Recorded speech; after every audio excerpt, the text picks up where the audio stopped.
खग्रास चंद्र ग्रहण 2025 साल का आखिरी चंद्र ग्रहण होगा, जो कि 7 सितंबर की रात्रि को पड़ने जा रहा है।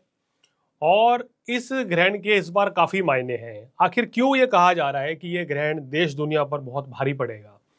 आपको बता दें कि भारत में भी ये ग्रहण दिखाई देगा। पूर्ण रूप से ग्रहण भारत में रहेगा।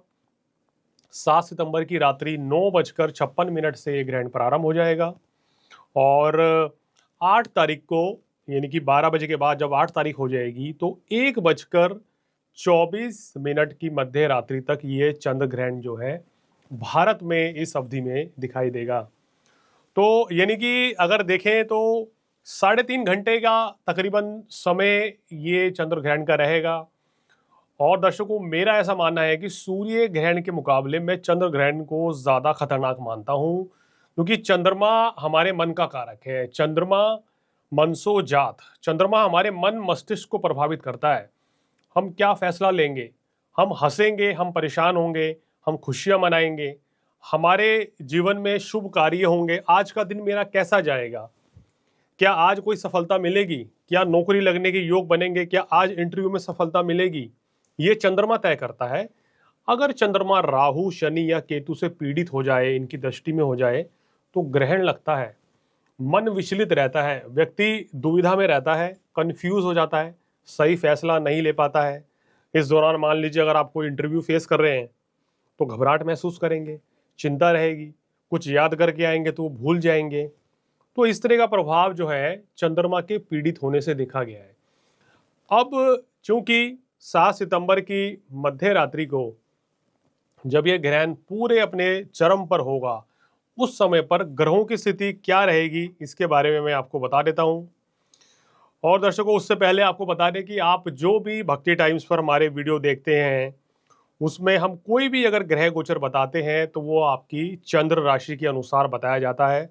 बहुत से दर्शक कहते हैं कि आपकी प्रेडिक्शन हमारे राशि के अकॉर्डिंग मैच नहीं हो पा रही है। तो बता दूं कि अगर आप बोलते नाम से देखेंगे, अगर आप सूर्य राशि से देखेंगे, तो ये प्रेडिक्शन जो है पूरी पूरी गलत साबित होगी। आपको अपनी चंद्र राशि के अकॉर्डिंग प्रेडिक्शन देखनी है। अगर उसके अकॉर्डिंग आपने प्रेडिक्शन देखी तो बिल्कुल 100% ये सटीक जाएगी। जो हम चीज़ें बताएंगे वैसी घटना आपके साथ होती रहेगी। तो दर्शकों, बिना समय गंवाए अब फटाफट से बता देते हैं कि ग्रहण का क्या प्रभाव पड़ेगा देश दुनिया पर और किन देशों में ये ग्रहण दिखाई देगा।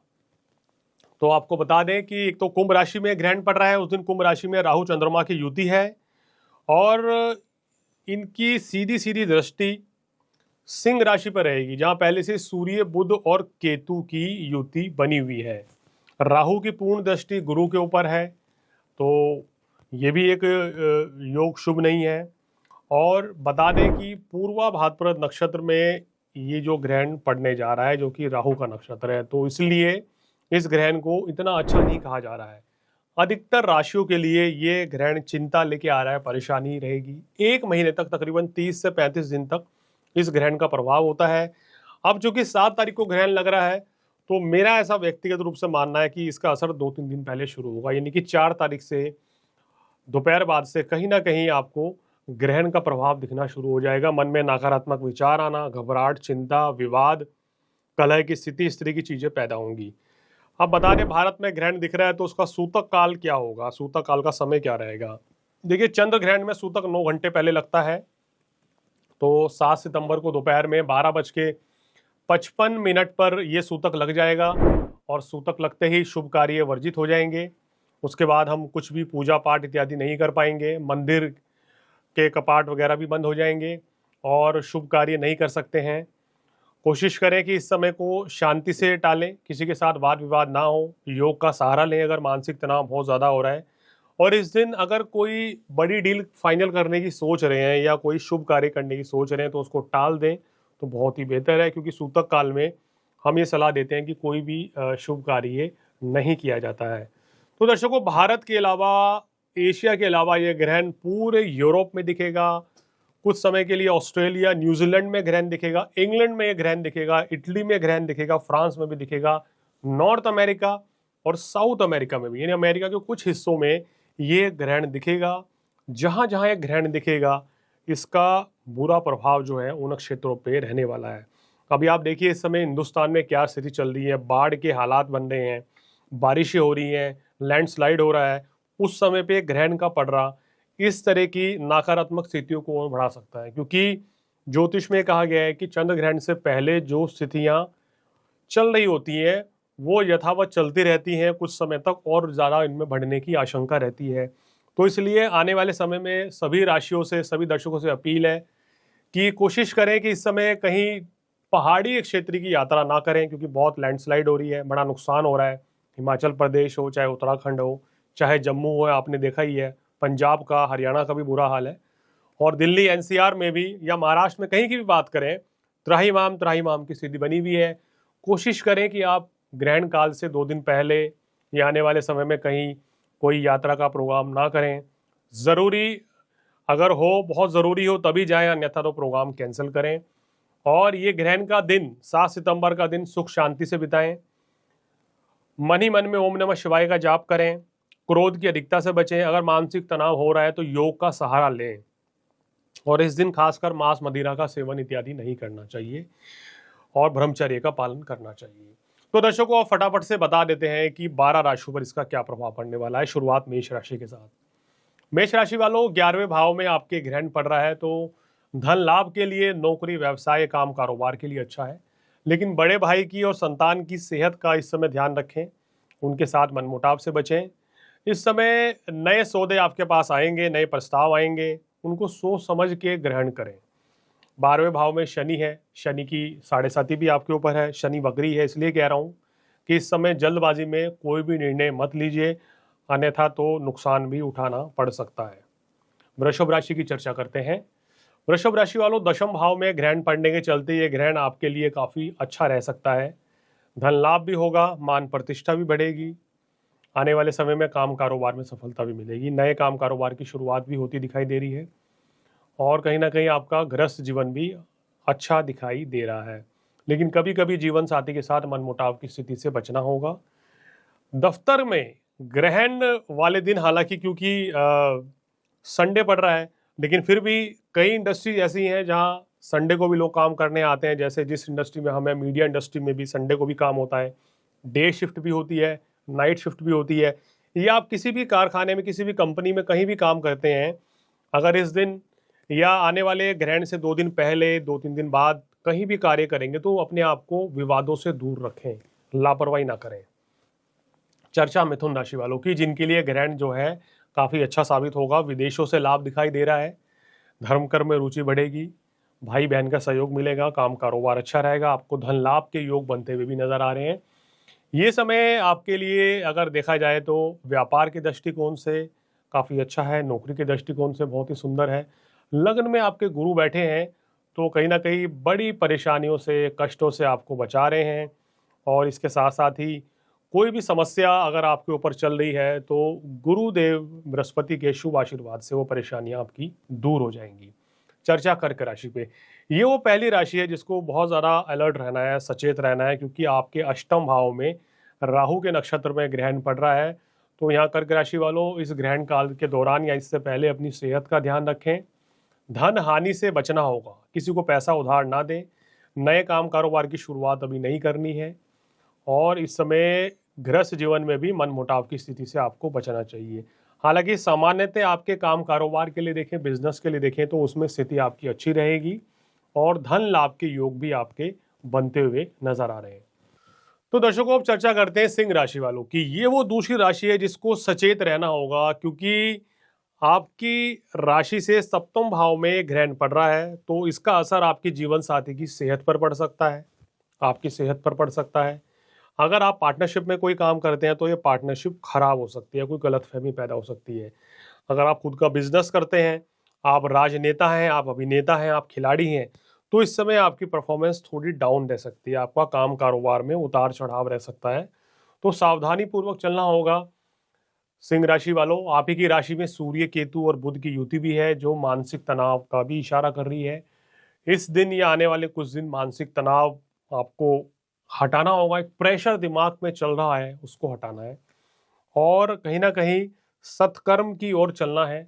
पूजा पाठ में अपना ध्यान लगाइए, योग का सहारा लें, तो आप किसी बड़ी परेशानी से बच जाएंगे। अब चर्चा करते हैं कन्या राशि।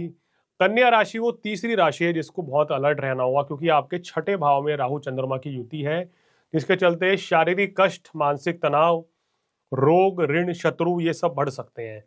इस समय विपक्षी आपकी छवि को खराब करने का प्रयास कर सकते हैं। कन्या राशि वालों के जो लोग शत्रु हैं, या दफ्तर में कुछ लोग ऐसे हैं जो आपकी मुखालफत करते हैं, आपके अगेंस्ट हैं, कहीं ना कहीं वो इस समय आपकी छवि को धूमिल करने का प्रयास कर सकते हैं। तो आपको थोड़ा धैर्य रखना है, ईमानदारी से काम करना है, अपनी तरफ से कोई कमी नहीं छोड़नी है कि लोग आपके ऊपर सवाल उठाएं। इस समय आप अपनी सेहत का भी ध्यान रखें, और किसी नए कार्य की शुरुआत इस समय नहीं करनी चाहिए, और ना ही धन का निवेश करना चाहिए। अब चर्चा तुला राशि की। तुला राशि पे आने से पहले बता दें कि कर्क, सिंह और कन्या ये वो तीन राशि अब तक है जिनको बहुत ज्यादा सावधान रहना चाहिए। अंत में उपाय भी बताएंगे। तुला राशि वालों, आपके पंचम भाव में ग्रहण पड़ रहा है। हालांकि ये ग्रहण आपके लिए एजुकेशन में बाधक योग बना के बैठा है। इस समय अगर कोई आपका टेस्ट इंटरव्यू है तो बड़े ध्यान से पढ़ना होगा, ध्यान भटक सकता है। पढ़ने बैठेंगे भूल जाएंगे, या परीक्षा कोई देंगे इस दौरान आने वाले समय में तो भूल सकते हैं। तो अच्छे से याद कीजिए, अच्छे से प्रिपरेशन करिए तो बहुत अच्छा रहेगा। आपके संतान को सेहत संबंधी परेशानी हो सकती है, संतान के साथ मनमुटाव हो सकता है, थोड़ा सा ध्यान रखना होगा। यहाँ पर काम कारोबार के दृष्टिकोण से, नौकरी के दृष्टिकोण से समय बहुत बढ़िया रहेगा। आर्थिक लाभ मिलेगा, काम कारोबार आपका अच्छा चलेगा, और मान प्रतिष्ठा भी आपकी बढ़ती हुई नजर आ रही है। अगर आप राजनेता हैं, खिलाड़ी हैं, वकील हैं, शिक्षक हैं, धर्मगुरु हैं, या कोई भी काम टैरो कार्ड, ज्योतिषी है, तो इस प्रोफेशन में आपको अच्छी सफलता इस माह मिलेगी। अब चर्चा वृश्चिक राशि वालों की, जिनके चतुर्थ भाव में ग्रहण पड़ रहा है। तो वृश्चिक राशि वालों, इस समय जो ग्रह की स्थिति बन रही है, कहीं ना कहीं घरेलू कलह इसमें आप पढ़ सकते हैं, उस चीज से बचें। दूसरा, अपनी माता जी की सेहत का ध्यान रखें। कार्य व्यवसाय में नए काम कारोबार की शुरुआत इस महीने नहीं करें, खासकर 4 सितंबर से लेके 24 सितंबर तक तो बिल्कुल ना करें। और धन का निवेश भी इस समय के दौरान नहीं करना चाहिए। वैसे अगर सामान्यतः ये गोचर की स्थिति देखूं मैं इस महीने, तो आपके लिए संकेत कर रही है कि 13 तारीख के बाद का समय वृश्चिक राशि वालों के लिए मंगल के चलते थोड़ा सा खर्चे परेशानी बढ़ा रहा है, तो सावधानी पूर्वक चलना होगा। एकादश भाव में सूर्य आपके रहेंगे 17 सितंबर के बाद से, वो स्थिति आपको धन लाभ में जरूर आपके लिए बेहतर रहेगी। लेकिन ये ग्रहण जो है आपके लिए थोड़ा मिला जुला रहने वाला है। चर्चा धनु राशि वालों की, जिनके लिए ग्रहण बहुत ही अच्छा कहा जा सकता है। ग्रहण के चलते आपको काम कारोबार में सफलता मिलेगी, विदेशों से लाभ मिल सकता है, भाग्य भी आपका साथ देगा, धर्म कर्म में आपकी रुचि बढ़ेगी, सरकारी कार्यों में सफलता मिलने के योग हैं, या राजनीति में शिखर पर जाने के योग बनते हैं। भाई बहन का सहयोग मिलेगा, मित्रों के सहयोग से आगे बढ़ेंगे। लेकिन इस समय सेहत कमजोर नजर आ रही है मुझे, क्योंकि शनि की ढैया आपके ऊपर चल रही है, तो सेहत का ध्यान रखें और धन का निवेश करने से बचें। अब चर्चा मकर राशि वालों की। मकर राशि वालों, दूसरे भाव में राहु चंद्रमा की युति है, ग्रहण की युति आपको मानसिक और शारीरिक कष्ट दे सकती है। सेहत का आपको विशेष ध्यान रखना होगा, वाणी पर संयम रखना होगा, कुछ भी बोलना है सोच समझ के बोलिए। और अगर आप किसी नए कार्य की शुरुआत करना चाहते हैं तो 17 सितंबर तक टाल दें, उसके बाद ही करें तो आपके लिए अच्छा रहेगा। ये समय ससुराल पक्ष की तरफ से, या घर परिवार की तरफ से, या आपके ननिहाल पक्ष की तरफ से कोई ना कोई वाद विवाद या मनमुटाव हो सकता है। कोशिश करें कि रिश्तों में मधुरता रहे, आपके जीवन साथी के साथ किसी भी तरह का मनमुटाव ना हो, उस चीज़ का ध्यान रखें, तो आपके लिए स्थितियां बेहतर रहेंगी। अब चर्चा कुंभ राशि, यानी कि कुंभ वो राशि है जिसको बहुत ज़्यादा अलर्ट रहना चाहिए। कर्क, सिंह और कन्या के बाद कुंभ राशि में ही ये ग्रहण पड़ रहा है। आप ही की राशि में राहु चंद्रमा की युति रहेगी, आपकी राशि के स्वामी शनि वक्री अवस्था में, और इसके साथ साथ ही ये ग्रहण जो कुंभ राशि में पड़ रहा है वो पूर्व भाद्रपद नक्षत्र राहु के नक्षत्र में पड़ रहा है। तो ये स्थितियां आपके लिए उत्तम नहीं है। इस समय आपको अपनी सेहत का ध्यान रखना है, वाणी पर संयम रखना है, क्रोध की अधिकता से बचना चाहिए। किसी को पैसा उधार ना दें, ना ही कहीं धन का निवेश करें। बहुत से लोग जो गलत कार्यों में लिप्त हैं, इलीगल वर्क करते हैं, उनको इस समय एक्सपोज हो सकते हैं, आपके खिलाफ कोई एक्शन भी हो सकता है। तो कुंभ राशि वाले अनैतिक कार्यों से बचें। अगर आप करते हैं, अगर कर रहे हैं तो पहले से ही छोड़ दीजिए तो अच्छा रहेगा।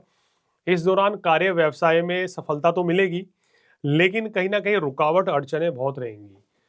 इस समय आप थोड़ा सा डिप्रेशन फील करेंगे। आपके पार्टनर के बीच में किसी चीज़ को लेके वाद विवाद की स्थिति पैदा हो सकती है, चाहे वो आपकी संतान हो, चाहे वो आपके मित्र हों। तो थोड़ा सा संयम से आपको चलना होगा, आगे बढ़ना होगा।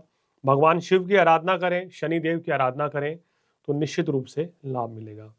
अब चर्चा अंतिम राशि, जिसको बहुत ज़्यादा सावधान रहना है, वो है मीन राशि। क्यों मैं कह रहा हूँ सावधान रहना है?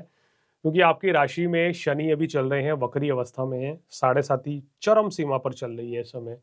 12वें भाव में राहु चंद्रमा की युति ग्रहण योग बना रहा है, और इसके साथ साथ ही ग्रहण के समय, ये जो समय है आपका, ये किसी भी लिहाज से अच्छा नहीं है, खासकर आपकी सेहत को लेके, काम कारोबार को लेके, धन की स्थिति को लेके। कहीं ना कहीं आने वाले 1 महीने में उतार चढ़ाव, फ्लक्चुएशन देखने को मिलेंगी। कभी तो आपका बिजनेस अच्छा चलेगा, कभी जो बिजनेस थोड़ा सा मध्यम रहेगा। इस समय रिश्तों में भी आपको मधुरता लाने का प्रयास करना पड़ेगा। परिवार को एकजुट रख के चलना होगा। अगर आप घर के बड़े बुजुर्ग हैं तो परिवार में एकता बनाए रखें, परिवार को साथ लेके चलें, क्योंकि आप परिवार के मुखिया हैं। किसी भी तरह का वाद विवाद घर में होता है तो उसको टालने का प्रयास करें, और संतान पक्ष के साथ भी थोड़ा सा मनमुटाव से बचें, क्योंकि संतान भाव का स्वामी जो है आपका, वो 12वें भाव में राहु के साथ है, और उनकी सेहत का भी ध्यान रखें। तो दर्शकों, ये वो 12 राशियां थी जिनके ऊपर ग्रहण का प्रभाव था। अब मैं आपको बता दूं कि कर्क राशि, सिंह राशि, कन्या राशि और कुंभ राशि और मीन राशि, ये वो 5 राशियां हैं जिनके ऊपर ये ग्रहण का असर नकारात्मक पड़ रहा है, यानी इनके लिए ग्रहण 90% खराब है। मेष राशि के लिए बहुत ही पावरफुल है, लाभ देने वाली स्थिति है। तुला राशि वालों को बम्पर लाभ इस समय मिल सकता है, और इसके साथ साथ ही अगर बात करें तो वृषभ राशि वालों को भी बम्पर लाभ मिल सकता है। मिथुन राशि हो गई, और आपका बात करें वृश्चिक राशि हो गई, या अगर बात करें मकर राशि, इनके लिए ये ग्रहण जो है वो सामान्य लाभ देगा। ग्रहण काल के दौरान आपको क्या करना है? देखिए, सूतक लग जाएगा दोपहर में 7 सितंबर को 12:55 पे। उस समय के बाद कोशिश करें कि यात्रा ना करें। अगर ज़रूरी हो तभी जाएं, अन्यथा तो कोशिश करें कि यात्रा ना करें, घर पे रहें। अगर आपको मानसिक तनाव, डिप्रेशन हो रहा है, घबराहट हो रही है, तो मन ही मन में ओम नमः शिवाय का जाप करें, भगवान शिव की आराधना करें इस दौरान। क्योंकि मंदिर, अगर आपके घर में, जैसे मंदिर सभी घर में होता है, तो उसको बंद कर दें। वहाँ पे तुलसी इत्यादि के पत्ते रख दें। फ्रिज में खाने पीने की कोई चीज़ है तो उसमें भी तुलसी के पत्ते डाल दें। तो ये चीज़ें करना आपके लिए बहुत ही बेहतर रहेगा। गर्भवती महिलाओं को विशेष सावधान रहना चाहिए। उनको ज़मीन पर चटाई बिछाकर, चादर डालकर विश्राम करना चाहिए। मन में सात्विक विचार लाने चाहिए। इस दिन हम कहते हैं ना कि खुदाई करना, या इस दौरान चाकू का इस्तेमाल करना, या कोई मशीनरी वर्क करना, सुई धागे या सिलाई का काम करना अवॉइड करना चाहिए। इस समय के दौरान अच्छा शुभ नहीं माना गया हमारे शास्त्र के अनुसार। ग्रहण काल के दौरान किसी के बारे में कुछ बुरा भला नहीं कहना चाहिए, मन में सात्विक विचार रखने चाहिए, और ये इच्छा होनी चाहिए कि ये समय किसी तरीके से निकले, क्योंकि सूतक काल में कोई भी शुभ कार्य भी नहीं इस दिन होगा।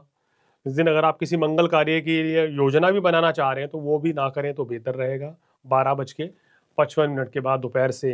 रात को जैसे ही ग्रहण स्टार्ट होगा 9:56 पे, और उसके बाद रात के मध्य रात्रि तक, तो उस समय आपको क्या करना है कि सात्विक विचारधारा रखनी है। कोशिश करें कि खाना भी ग्रहण शुरू होने से पहले ही अगर आप सेवन कर लें तो बहुत ही अच्छा है।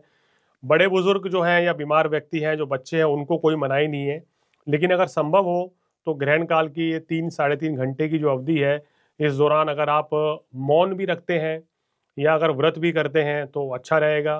रात्रि 9:56 से लेके मध्य रात्रि 1:24 तक का ये समय रहेगा। इस दौरान अगर आप शांत रहते हैं या आराम करते हैं तो बहुत ही अच्छा रहेगा। कुछ लोग जो हैं, अगर इस समय ग्रहण काल के बाद नहाना, स्नान करना चाहते हैं तो बिल्कुल कर सकते हैं, और नए वस्त्र धारण करें, भगवान शिव की आराधना करें, और अगले दिन, सोमवार के दिन दूध दही चावल का आप दान करें, भगवान शिव की आराधना करें, शिवलिंग पर जलाभिषेक करें, दूधाभिषेक करें, वहाँ लौंग चढ़ाएं, बिल्वपत्र चढ़ाएं, शहद चढ़ाएं, पंचामृत चढ़ाएं, जिससे कि भगवान शिव की असीम कृपा आपके ऊपर बनी रहे, और किसी भी तरह का जो तनाव, मानसिक तनाव आप झेल रहे हैं, उससे आपको छुटकारा मिल जाए। For more of such videos, do like, share and subscribe to ET Now Swadesh.